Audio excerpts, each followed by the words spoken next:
నమస్తే, welcome to star trek. మనతో పాటుగా ఉన్నారు నేను psychological therapist, astrologer and numerologist Madhavi గారు ఉన్నారు. మాట్లాడదాం. నమస్తే మేడం. నమస్తే రమ్మ. కార్తీక మాసంలో కార్తీక పౌర్ణమి వస్తుంది మేడం, రేపు ఫ్రైడే 15th. సో ఆ రోజు ఏం చేసుకుంటే మంచిది? నాకు ముఖ్యంగా మీ వీడియోస్ లో పౌర్ణమి వీడియోస్ అంటే నాకు చాలా ఇష్టం.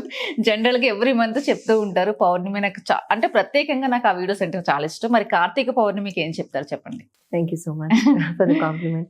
అండ్ కార్తీక పౌర్ణమి చాలా చక్కగా అందరికీ, ముఖ్యంగా అందరికీ కూడా చక్కగా కార్తీక పౌర్ణమి శుభాకాంక్షలు.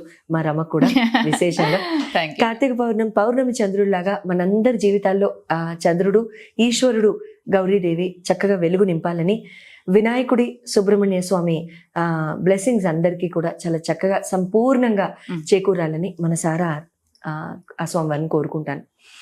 కార్తీక పౌర్ణమి రోజు జనరల్గా రకరకాల కుటుంబాల్లో ఏంటంటే రమ్మ, రకరకాల ఆనవాయితీలు ఉంటాయి. చాలా మంది ఏం చేస్తారంటే ఉదయం అంతా చక్కగా అందరూ ఉపవాసం చేస్తారు కార్తీక పౌర్ణమి రోజు, ముఖ్యంగా 99%. ఇక్కడ ఇంకా మరీ హెల్త్ ఇష్యూస్ ఉంటాయి తప్ప ఆ 99% కూడా చక్కగా మార్నింగ్ అంతా ఉపవసించి సాయంత్రం గుడికి వెళ్ళి ప్రదోష వేళ చక్కగా గుడిలో ధ్వజస్తంభం దగ్గర లేకపోతే గర్భాలయం ముందైనా సరే చక్కగా దీపాలని 365 ఒత్తులు వెలిగించుకుంటారు ఆ రోజు.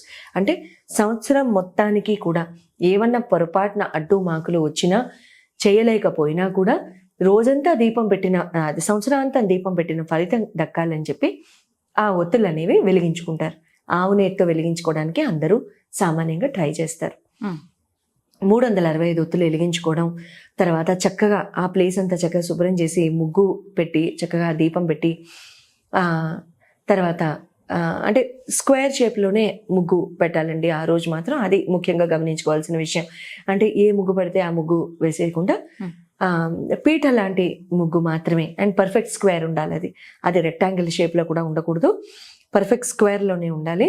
అండ్ ఆ పర్ఫెక్ట్ స్క్వేర్లో పీఠ వేసి, అంటే మా మదర్, మా నాయనమ్మ, మా ట్రెడిషన్స్ ఆఫ్ కోర్స్ మాది నేషనల్ ఇంటిగ్రేటెడ్ ఫ్యామిలీ కాబట్టి, సో అందులో ఏమవుతుందంటే మేము పాటించేది ఇది.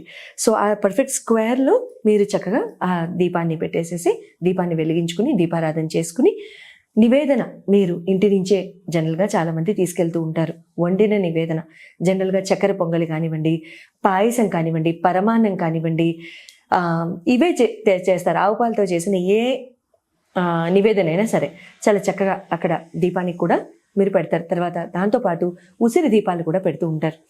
ఉసిరి దీపాలు కూడా పెట్టడం చాలా చాలా విశేషం. ఉసిరి దీపాలు కూడా పెట్టడం, తర్వాత ఆ రోజు ఎవరికైనా ఉసిరి దీపాలు పెట్టలేకపోతే, వాళ్ళ దగ్గర ఉసిరికాయ లభ్యం లేకపోతే, వాళ్ళకి సౌకర్యంగా లేకపోతే మీరు ఇవ్వచ్చు, ఇబ్బంది లేదు, మంచిదే, ఇంకా మంచిది. అవతల వాళ్ళ చేత కూడా పూజ చేయించగలగడం కూడా మంచిది. ఉత్తి మనం ఒక్కడమే చేసేసుకోవడం కాదు, తలుపులన్నీ వేసేసుకుని మనం అవతల వాళ్ళకు కూడా చాలా చక్కగా మనకు తెలిసిందే నాలెడ్జ్ చెప్పడం, వాళ్ళ పూజకు కూడా మనం సహకరించడం.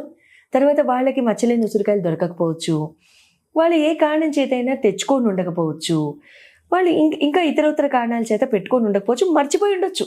సింపుల్గా ఆ రోజు చక్కగా పెట్టి, ఏమండి మీరు కూడా పెట్టండి అని చెప్పేసి చక్కగా బొడ్డొత్తి వెలిగిస్తారు. దాని మీద బొడ్డొత్తులు వెలిగించుకుంటారు. మీరు మీ ఇష్టం. ఇక్కడ మీకు ఒక మంచి టిప్ చెప్తా. మీరు ఏం చేయండి తెలుసా, మీ డేట్ ఆఫ్ బర్త్ మొత్తం, మీ పర్సనల్ డేట్ ఆఫ్ బర్త్ ఉంటుంది కదా. అంటే say for example you Born on 11th of any month, you Born on 10th of any month, you Born on 8th of any month, 6th of any month, అట్లా number 6 ఆ particular personal year number. ఇంకా ఇతర క్యాలిక్యులేషన్స్లోకి వెళ్ళదులేండి, అవన్నీ చాలా deep calculations. అవి మీరు consult అయినప్పుడు నేను చెప్తాను ఇన్ జనరల్ మీరు ఏ నంబర్స్కి వెళ్ళాలి అని చెప్పేసి. బట్ ఈ మీ personal date of birth number ఉంటుంది కదా, అన్ని దీపాలు వెలిగించడానికి ట్రై చేయండి. ఓకే, అన్ని దీపాలు వెలిగించడానికి ట్రై చేయండి. అన్ని ఉసిరి దీపాలైనా వెలిగించండి, అన్ని నువ్వుల నూనె దీపాలైనా, అన్ని ఆవు నెయ్యి దీపాలైనా వెలిగించడానికి ట్రై చేయండి. అలా కనుక మీరు పర్ఫెక్ట్ స్క్వేర్ వేసి చక్కగా పీఠం వేసి దీపాలు పెట్టారు కదా, మీరు నంబర్ 4 అనుకోండి, చక్కగా మీకు 4 వచ్చేస్తాయి. మీరు 8 అనుకోండి, మధ్యలో కూడా వెలిగించవచ్చు. అలా మీరు ఆ రకంగా 9 కంటే ఎక్కువైతే ఉండవు కదా, ఇబ్బంది లేదు, మీకు సరిపోతాయి. 8 అయినా 9 అయినా కూడా మధ్యలో ఇంకో దీపం పెట్టచ్చు, ఇబ్బంది లేదు. చాలా చక్కగా మీ అంటే ఇంటి యజమానిని ఉద్దేశించి కూడా మీరు చేసుకోవచ్చు. Head of the family, me husband, లేకపోతే మామయ్య గారు కానివ్వండి, అలాంటి వాళ్ళు ఎవరైనా ఉంటే చాలా చక్కగా వాళ్ళ హెడ్ ఆఫ్ ద ఫ్యామిలీని చక్కగా వాళ్ళని దృష్టిలో పెట్టుకుని చాలా చక్కగా వాళ్ళ ఆయుర ఆరోగ్యాలతో ఉండాలని, ఐశ్వర్యంతో ఉండాలని చాలా చక్కగా ఉసిరి దీపాలు, తర్వాత నువ్వుల నూనె దీపాలు పెట్టుకుని మీరు శివాష్టోత్తరం, లింగాష్టకం, తర్వాత శివాష్టకం చదువుకోవడం, ఇలా శివసహస్రనామం చదువుకోగలిగితే అది కూడా చదువుకోండి, మంచిది. తర్వాత ఇంకా ఇతరోతర మీకు ఇంకా పర్సనల్ రిలేటెడ్ ఇష్యూస్ ఏమైనా ఉన్నాయి, ఫ్యామిలీ రిలేటెడ్ ఇష్యూస్ ఏమైనా ఉన్నాయి, ఫైనాన్షియల్ ఇష్యూస్ ఏమైనా ఉన్నాయి, లేకపోతే దాంపత్య జీవనానికి సంబంధించిన ఇష్యూస్ ఏమైనా ఉన్నాయి అనుకుంటే ఆ రోజు అర్ధనారీశ్వర స్తోత్రం చదువుకోండి. అర్ధనారీశ్వర స్తోత్రంతో పాటుగా రాజరాజేశ్వరి అష్టకం చదువుకోండి. రెండిటికి మధ్యలో గ్యాప్ ఉండకూడదు సుమా.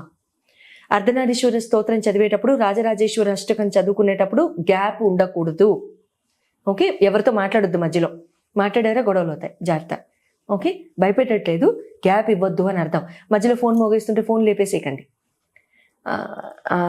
ఆ వెధవ పీస్ని ఇంట్లో పడేయండి. ఆ ఒక్క పూట పోయేదేం లేదు, కాస్త ప్రశాంతంగా ఉండండి. ఆ 2 స్తోత్రాలు కలిసి చదువుకోండి.